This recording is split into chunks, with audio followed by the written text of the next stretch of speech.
മനുഷ്യന്റെ ബുദ്ധി ഉപയോഗിച്ച്, ചിന്ത ഉപയോഗിച്ച് വർണ്ണിക്കാൻ കഴിയുന്ന കാര്യങ്ങൾ ഒരുപാട് പ്രപഞ്ചത്തിലുണ്ട്. എന്നാൽ എത്ര പറഞ്ഞാലും തീരാത്ത വർണ്ണനാതീതമായിട്ടുള്ള ഒരുപാട് കാര്യങ്ങൾ, അനുഭവങ്ങൾ ഈ ലോകത്തിലുണ്ട്. വർണ്ണനാതീതം എന്ന് പറയുമ്പോൾ അതിന് അനന്തമായ ഒരു ഭാവം കൂടിയുണ്ട്. അമ്മേ, ഞാൻ ഈ അനന്തഭാവങ്ങൾ ഉൾക്കൊള്ളുന്ന വാക്കിനതീതമായിട്ടുള്ള ഒരു പ്രതിഭാസമായിട്ട് കാണുന്നു. മനുഷ്യന്റെ സൃഷ്ടിക്ക് ഉൾക്കൊള്ളാൻ കഴിയാത്ത, മനസ്സിനെത്തിപ്പെടാൻ കഴിയാത്ത, ബുദ്ധിക്ക് എത്തിപ്പെടാൻ കഴിയാത്ത, വാക്കുകൾക്ക് വർണ്ണിക്കാൻ കഴിയാത്ത ഒരത്ഭുതം. അതാണ് അമ്മ. ആധ്യാത്മികതയും ഭൗതികതയും കൈകോർത്ത് പിടിച്ച് മുന്നോട്ട് പോകുന്ന ഒരു സമ്പ്രദായമാണ്.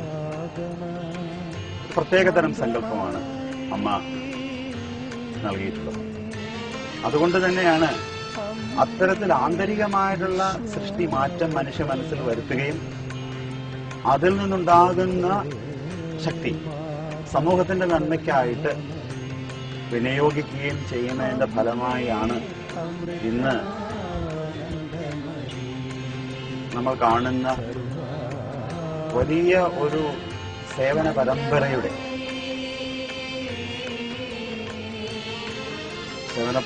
അമ്മ ജന്മം. എവിടെ സ്നേഹമുണ്ടോ അവിടെ ഈശ്വരനുണ്ട്. എവിടെ കാരുണ്യമുണ്ടോ അവിടെ ഈശ്വരനുണ്ട്. എവിടെ നിഷ്കളങ്കതയുണ്ടോ അവിടെ ഈശ്വരനുണ്ട്.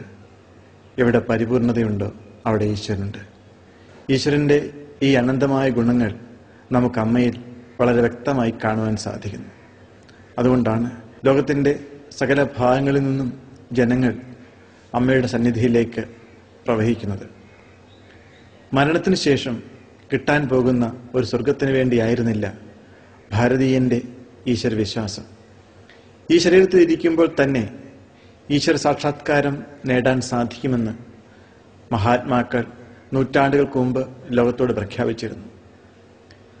ഈ ശരീരത്തിൽ ഇരിക്കുമ്പോൾ തന്നെ ഇവിടെ തന്നെ സ്വർഗം സൃഷ്ടിക്കുവാൻ സാധിക്കുമെന്ന് മഹാത്മാക്കളുടെ ജീവിതം തെളിയിക്കുന്നു. അമ്മയുടെ ജീവിതത്തിലും അതാണ് സംഭവിച്ചത്.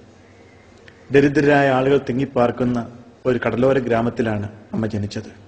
കുട്ടിക്കാലത്ത് ആ കടലോര ഗ്രാമത്തിലെ ദുഃഖിതരായ ആളുകളുടെ കുടിലുകളിൽ അമ്മ കയറിയിറങ്ങാറുണ്ടായിരുന്നു.